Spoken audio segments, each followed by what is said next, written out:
Nah, sumber energi baru itu belum sepenuhnya siap menggantikan minyak bumi. Memerlukan rekayasa teknologi masif. Ya. Nah, sekarang itu hubungannya nanti sama global warming. Karena semakin banyak polusi masing malamnya ya.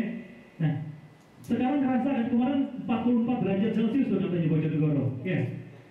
Teman saya di Dubai bilang 53. Tapi bedanya di sana anginnya kering, jadi orang tidak sempat berkeringat. Kalau di sini Anda dikukus karena lembab. Itu beda. Nah, kalau suhu bumi naik 2 derajat Celcius saja, 2 derajat Celcius ya, istana negara itu jadi istana pantai. Karena permukaan laut naik. Shanghai terendam, California hilang. Ya. Sekarang ini rasio negara-negara terkaya terhadap seperlima penduduk di negara yang miskin dari dulu tahun 60 30 banding 1, sekarang 74 banding 1. Jadi kita semakin miskin sekarang ini. Kenapa? Karena yang sebagian besar kekayaan dunia itu dipegang oleh hanya kira-kira 2-5% orang populasi terkaya. Sisanya disuruh menderita bersama-sama. Nah, cara-cara harapan dan tantangannya Anda harus menghemat konsumsi apapun. Penghematan energi sekarang kita, energi baru terbarukan, meminimasi polusi, tidak mengelunduri hutan. Ya, jangan menggunakan wilayah reklamasi, entar yang 5 menit ya. Jangan menggunakan wilayah reklamasi untuk tujuan puncak itu kan nggak boleh sebenarnya teman ya. Terus Kelapa Gading itu, ingat yang sumber bencana banjir Jakarta itu tidak boleh sebenarnya. Itu tuh wilayah serapan. Nah, yang gendeng paling gila. Kyoto Protocol ini sudah ada untuk menghindari, tapi negara penentang pertama siapa? Amerika. Karena mereka tidak mau mengubah infrastrukturnya. Ini gara-gara filsafat modern. Filsafat modern itu hanya menggunakan rasio akal, padahal akal itu terbatas. Ya. Nah, filsuf Friedrich Nietzsche dan segala macam itu mengatakan modernisme itu sudah habis abad 20. Sekarang ini masanya abad postmodern. Sekarang ini masa postmodern. Postmodern itu ciri utamanya adalah back to nature, ngerti? Akal dan hati itu seimbang, tidak bisa cuma pokoknya karena akal rasionya gitu. Di saat ini orang semakin agamis di mana-mana, semakin spiritualis, ya. Friedrich Capra juga mengatakan demikian di bukunya. Ya. Nah, ini nanti slide-nya saya kasih aja kalau mau lihat. Nah, ini Republik Indonesia. Ya. Dulu ini, sekarang kita sudah bukan anggota OPEC ya. Kita justru pengimpor ya. OPEC itu kan Organization of Petroleum Exporter Countries. Sekarang kita justru importer. Belum pernah kita swasembada gula. Garam impor, padahal garis pantai kita sedemikian panjangnya. Jangan makan tempe sama tahu, itu impor kedelai dari Amerika. 600 triliun kita itu kalau yang dikemplang BLBI itu maknanya setiap daerah itu punya rumah sakit internasional gratis, plus setiap anak Indonesia bisa sekolah sampai S1, dikit lagi 3 menit. Nah, ini loh, kegilaan ini salah satunya adalah ketahanan energi kita.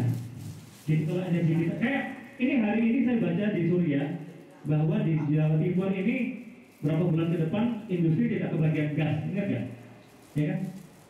Nah, elastisitasnya dari ini tinggi 1,84, Malaysia 1,69, Jepang cuma 0,1. Apa elastisitas negara itu?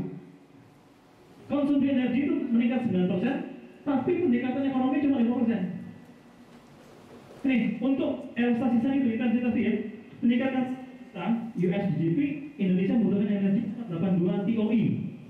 Sementara negara ASEAN lain rata-rata hanya tinggal berapa? Jepang hanya 92,2. Dan BBM masih jenis energi terbesar di Indonesia. Makanya saya senang tadi waktu pembicaraan sebelumnya bilang ada hemat energi. Nah, padahal sektor industri itu berpeluang menghemat energi 15-30%, rumah tangga 10-30%, bangunan komersial 10-25%. Ya. Nah, pengguna BBM itu Indonesia adalah sektor transportasi, salah satu industri, rumah tangga yang terkecil penggunaan GDP kita masih sangat rendah. 1-2 slide lagi, ya. Filipina itu sudah bisa menghasilkan energi dari mana? Dari gunung berapi, panas bumi, ya. Ya. Terus negara ini negara gagal. Bagi yang Muslim saya sepakan berbagai ayat renungan. Pemboros itu adalah saudara-saudara setan, dan setan itu adalah sangat ingkar kepada Tuhannya. Ya, Allah dulu membuat perumpamaan negeri yang dulunya aman tentram, tapi mereka negeri itu mengingkari nikmat Allah, maka Allah memberikan azab ini, pakaian kelaparan. Pakaian itu menurut para ulama mau tidak mau harus Anda pakai, paham? Jadi mau tidak mau Anda harus merasa lapar dan takut. Yang kaya masih merasa lapar, yang miskin semakin lapar. Familiar? Insya Allah ya, negara masih kita dulu. Sedikit lagi. Jika kami tidak membinasakan suatu negeri, kami perintahkan orang-orang hidup mewah supaya taat, tapi mereka durhaka, maka kami hancurkan negeri itu sehancur-hancurnya. Nah, ini yang paling ngeri ini. Ini kerasan dalamnya. Barang siapa melakukan pemborosan, maka Allah akan mencegahnya dari perolehan rezekinya. Yang ini, tolong ini penutup slide saya ini. Bila kamu dengan dari 5 perkara, jika perbuatan mesum suatu kaum sudah dilakukan terang-terang, maka akan timbul wabah penyakit yang dulu tidak pernah menimpa orang terdahulu. Sampai sekarang AIDS, bagaimana Anda bisa menjelaskan adanya AIDS? Ya. Kemudian jika suatu kaum mengeluarkan zakat, sedekah, menolong orang miskin, mengeluarkan hal-hal yang pokok dari hartanya untuk orang-orang CSR, Corporate Social Responsibility, Allah akan menghentikan turunnya hujan. Ya. Suatu kaum mengurangi takaran, korupsi, timbangan, Allah akan menimpakan paceklik, timbangan kezaliman penguasa.